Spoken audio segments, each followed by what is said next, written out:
And what is this? This line runs all the way from over here to here to here. That's not gonna work. Let's fix this. This should be everything that we need to get the job done. So let's go ahead and buzz that off really fast.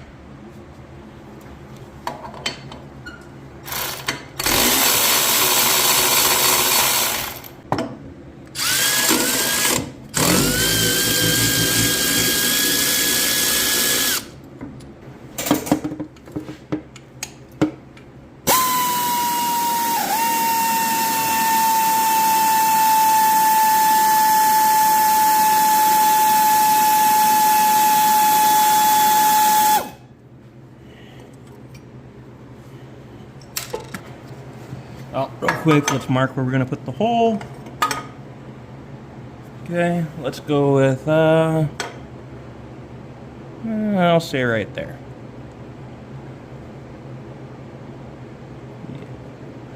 We'll go, and we're gonna do one of these. We'll do it a second time for good measure. Make sure we get out. Then we'll do a quick pilot hole.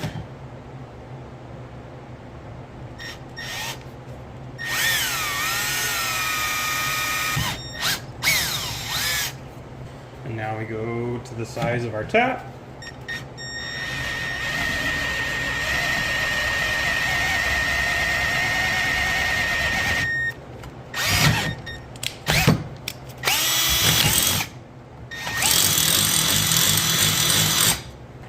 And we're going to tap our hole.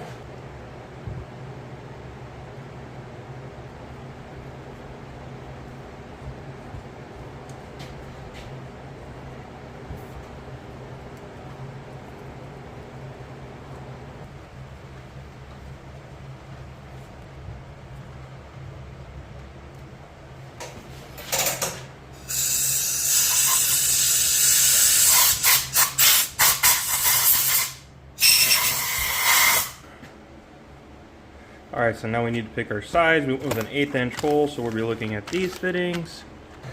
So now that this being aluminum and this being brass, you really shouldn't need to use Teflon tape because it's both materials are relatively soft, especially brass, and it should self-seal, but better safe than sorry. And also to avoid any galling and breaking it off, we're going to go ahead and use Teflon tape on it. And then when I remember, I always try to go in the direction that the tail of my tape is going the same direction or the opposite direction of tightening this. So that way it doesn't want to come off. When you tighten it down, it'll keep it rolled onto the to the fitting. There we go. Make sure it's open, and then we'll clean up the leftover here in a minute before we get this thing in. So start it by hand.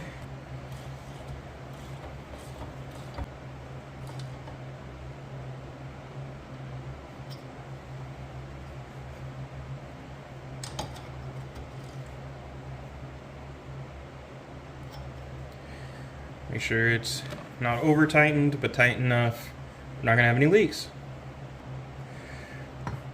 Then if you wanted to, you could go inside here. Alright, you guys can go, you could go inside there with a deburr tool or something abrasive, and you could smooth that out. This isn't a high horsepower build, so I'm not gonna worry about it. And now we just pop this back on, you know, with a old. Alright, and there we go, it's back on. Now we have our NBT fitting. Now let's button this up.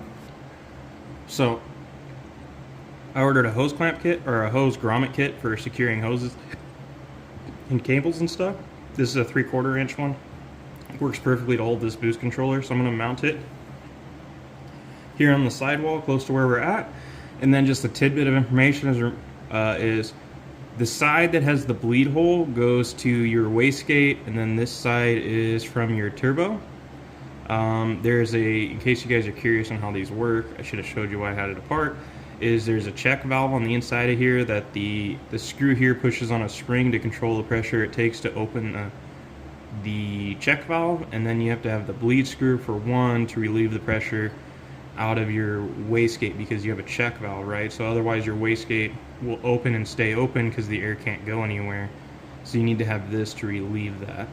And also this helps the boost controller do what it's supposed to do to raise your boost. So just a reminder to, so you guys know that the bleeder hole does go to the wastegate.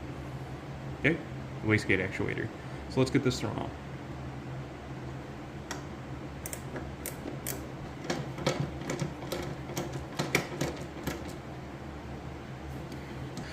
So next, just run your boost line from your turbo outlet now to your inlet, and then your outlet to your wastegate. Get our hose thrown on, and remember to use like a zip tie or something to secure onto these barbs, because you don't want one of these lines to blow off, because then you'll boost the moon and overboost and potentially blow up your motor.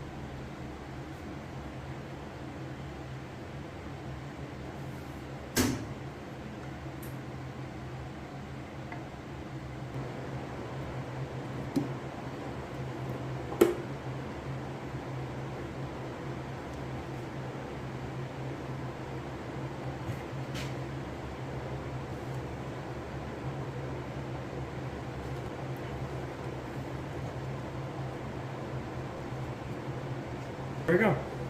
Well, I have enough slack in here where if I needed to do something with this hose, I probably could. This one's probably a little short, but also there's plenty of flex in here for the movement of the motor.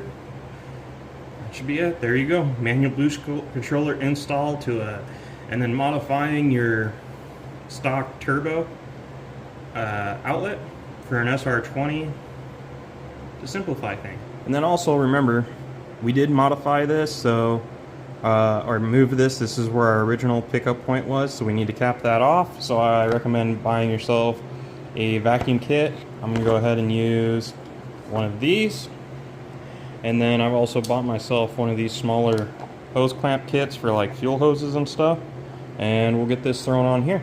And there you go, we got that capped off. This hose clamp just barely worked. It's bottomed out, but it's not coming off. I did the same thing up here when I removed the recirc for the valve cover into the intake, so these won't come off either. Anyways, there we go.